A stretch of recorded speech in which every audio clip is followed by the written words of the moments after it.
কেমন ছিল আজ থেকে 100 বছর আগের ইতিহাস? কেমন ছিল আজ থেকে 100 বছর আগের গ্রাম বাংলা এর ইতিহাস ঐতিহ্য? বন্ধুরা, আমরা যতই আধুনিক হই না কেন, আমাদের জানতে ইচ্ছে করে আমাদের পূর্বপুরুষের ইতিহাস ঐতিহ্য সম্পর্কে। তাই আজকে আমরা জানব আজ থেকে 100 বছর আগের গ্রাম বাংলার ইতিহাস। শত শত বছর আগে গ্রাম বাংলার মানুষের গ্রামের ইতিহাস ঐতিহ্য ছিল ভিন্ন গল্পের, ভিন্ন স্বাদের। ভিন্ন রকম ছিল তখনকার ইতিহাস। তখনকার শহরগুলো তেমন আধুনিক ছিল না। বন্ধুরা, গ্রামের তুলনায় সামান্য একটু উন্নতি ছিল শহরগুলো, যেমনটা আপনারা ভিডিওর মাধ্যমে দেখতে পাচ্ছেন।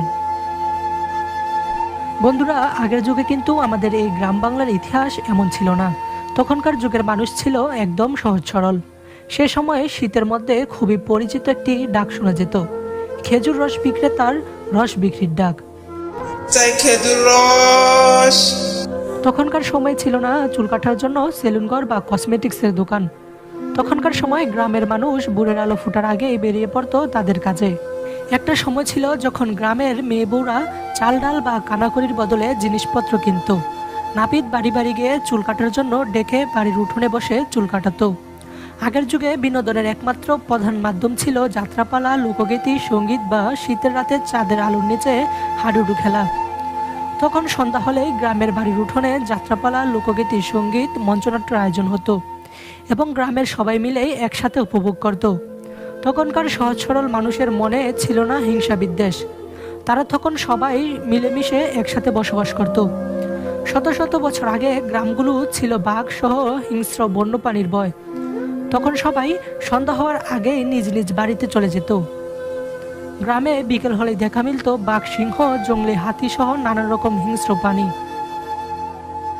এখনকার মতো গ্রামগুলো এত ঘনবসতি ছিল না। বাচ্চারা সারাদিন খেলাধুলা করত, মাঠে ঘাটে গরু চড়াতো সারাদিন। কৃষক কিশোরীরা চলে যেত মাঠে কাজ করার জন্য। আগে চাল গুঁড়া করার জন্য ব্যবহার হতো ডেকি, আর ডেকিতে চাল গুঁড়ো করেই তৈরি হতো শীতের পিঠাপুলি। গ্রামের বাড়িগুলোতে তখনকার সময়ে মেহমান বেড়াতে আসলে রাতভর নানা রকম পিঠাপুলির আয়োজন হতো।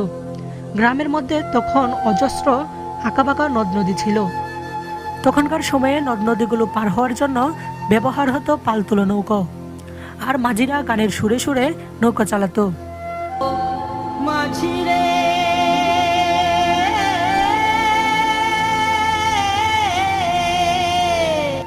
বর্তমানে যেমন আমরা 1 টাকা, 5 টাকা, 10 টাকার নোট চিনে থাকি, তখনকার সময় ছিল মুদ্রা। তবে মুদ্রার প্রচলন থাকলেও বাজার হাটগুলোতে 1 পয়সা 2 পয়সা দিয়ে কড়ি নেওয়া হতো। কড়ি ভাঙিয়ে বাজার সদাই করা হতো। বন্ধুরা, ছোটবেলায় দাদা দাদি, নানা নানি বা বাড়ির বড়দের মুখে নিশ্চয়ই শুনেছেন কানাকড়ির কথা। এটি হলো সেই কানাকড়ি যেগুলো দিয়ে 100 বছর আগে বাজার সদাই করা হতো। আজ থেকে 100 বছর আগে গ্রামগুলোতে ছিল না কোনো রকমের গাড়ি। তখনকার সময়ে এক শহর থেকে অন্য শহরে, এক জায়গা থেকে অন্য জায়গায় যেতে হলে ব্যবহার করা হতো গরু, মহিষ বা ঘোড়ার গাড়ি। যাদের সামর্থ্য ছিল না তারা পায়ে হেঁটেই তাদের গন্তব্যে পৌঁছাতো। বর্তমানে আমরা চাইলেই আমাদের হাতের কাছে সব কিছু পেয়ে যাই, কিন্তু তখনকার সময়ে একটা কিছু পেতে হলে বেশ কষ্ট করতে হয়েছে। তখনকার গ্রামের মানুষ বেশ স্বাস্থ্য সচেতন ছিল।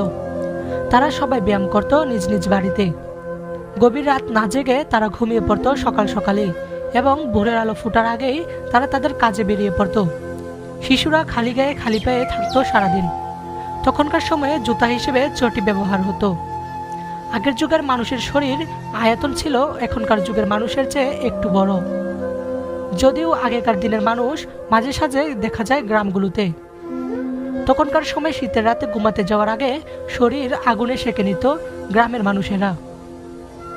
বন্ধুরা, আমরা হাজারো চেষ্টা করলে আগেকার গ্রাম বাংলার চিত্রগুলো দেখতে বা পড়তে পারবো না। আমরা যতই আগেকার ইতিহাস জানতে চাই না কেন, তা কোনোভাবেই আমরা মনকে বোঝাতে পারবো না। বর্তমানে আমরা অনেক আধুনিক হয়ে গেছি, সেকেন্ডের মধ্যেই চাইলে সব কিছু করতে পারি হাতের কাছে। তখনকার গ্রাম বাংলার মানুষ এত আধুনিক ছিল না। বন্ধুরা, আজ এই পর্যন্তই। আমরা আগেকার দিনের সামান্য একটু ইতিহাস তুলে ধরলাম।